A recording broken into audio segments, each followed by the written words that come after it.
Hey YouTube, this is Southern Purple One. I'm working on the land. My son is here. I cleared a little bit more here, just as a beach front.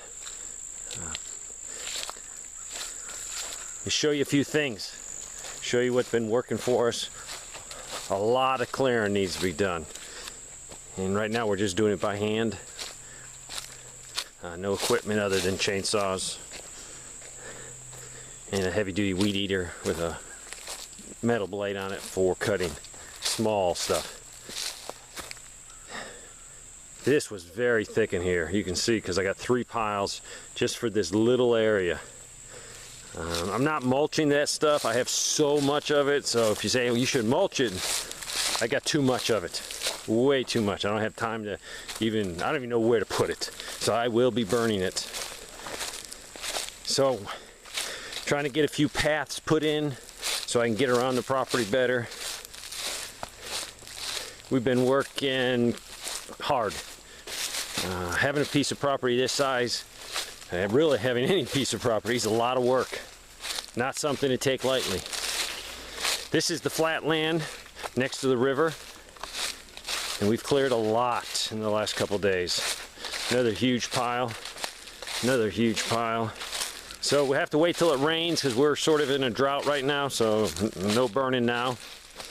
What I'll probably do is take some tarps, cover my piles, and then wait for heavy rains, and then take my tarp off and light them, so that way the woods are all wet, but my pile's nice and dry. Just another safety. What I'll be doing is putting a pump in here. Got lots of water. Putting a pump in here, and I will be running probably 2 or 3 totes, putting the totes up there and going ahead and filling them. So I have a lot of pressure coming down the hill. That way I have water simply by just turning on the hose and gravity feeding it up there. That way if something gets out of hand or I want to put a little bit of water on a fire because it's getting too hot, I can gravity feed, and then I'll also have the pump. But the pump, when you need something like a pump or a fire pump, it always seems not to work. So that's why I'm going to do that. Clearing along, got a lot of things to do. I'll be adding a lot of rock in here, just for erosion control. I own to the center of the river. Throwing stuff in here. Gonna put a lot of mulch, anything I can find, try to build this back up, so erosion doesn't take my bank. I definitely want a nice trail alongside the river so we can walk it.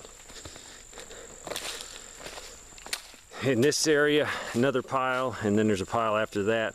But this keeps going. There'll be a big pasture down here. It's all flat down there. I'll show you that another day. What we have found to work is a lawnmower. Poor man's bush hog. And it is working great, especially in certain areas. We have a little less than 3 acres of flat land in this area, and it's perfectly flat, bottomland.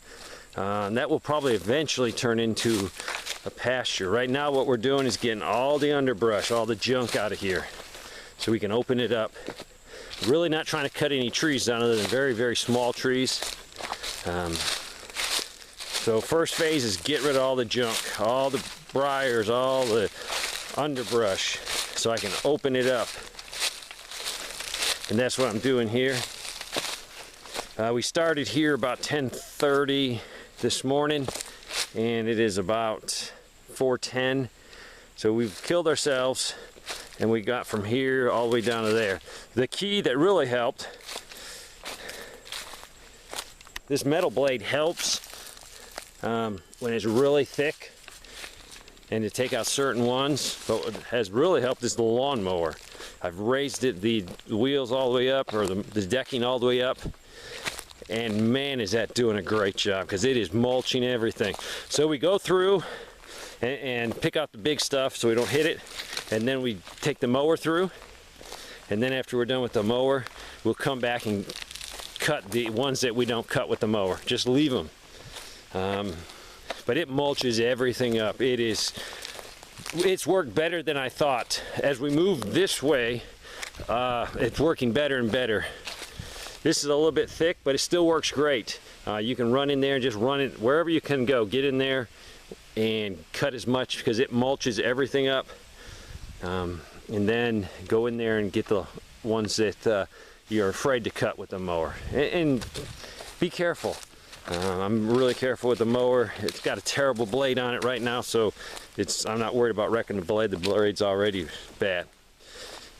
But that's a little Troy belt right there, and it is just mulching this stuff down. It's working better than I thought. This stuff right here is so easy to cut. The stuff back there was all 3 times as thick, but it was done a great job. So we still have a lot of trees. We're not going to take out the trees. A lot of these trees, because we're going to make this pasture. This can't be sawed for a saw log, so that's going to turn into firewood. But we're leaving it now because when you go ahead and cut all these down, you got all the tops. You got so much debris. So we're just getting the debris out, and then we'll slowly take them out. We make piles all over the property. We have to do all this by hand. I have no equipment, so a little rough. But it's very doable. We have a mission, and the mission is get this cleaned up.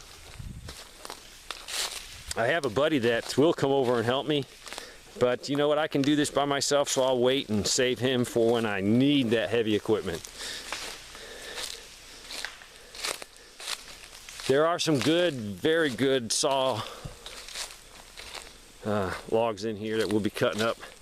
But we're not going to take those until we have a wood miser. We are hoping to get a wood miser sawmill, and that's down the road. That's not tomorrow. It's probably not even next year. It's probably a couple of years. We went ahead and put in some more markers so we know where the property line is, but this is basically the property line. So we don't go over. It goes over. When this is all cleared out in the background, I don't know if you can see that, we're going to have a beautiful view of the mountains. And this is for pasture for 2 horses, and with the other pasture I think we can maybe have a cow or 2 for sure, and some goats. If you are afraid of hard work, stay in the city, stay in the suburbs, because this isn't like 9 to 5. We got out here at 8, and we'll probably cut off about 5 or 6 because we are just physically exhausted from working hard. But we've gotten a lot done. This was all underbrush, just like it was in there, and we've cleared it. So, regular lawnmower, raise the deck up, has worked so good, beyond our wildest expectations. Got our little picnic area right there. Hopefully we're going to build a 12 by 16 little shed with a wing off of it up there for storage of all our equipment that we are using out here. You might say, I can't afford a big piece of property. Buy 1 acre of land out in the country and do exactly what I'm doing. Get debt free. Build something small. Start, if you have to, by timing it, so if you live in an area where right when it hits spring, put up a couple tents. Those shelter logics, those 10 by 20 buildings, or really carports, they're excellent. You could live in it for 6 months while you build a tiny house. That's how we started, with a tiny house. It was 10 by 22 with a tiny little loft. The loft, you couldn't even stand up in the loft. I could barely kneel in the loft, but it was debt free. So every penny that we came in, we put into our house. We put into our property.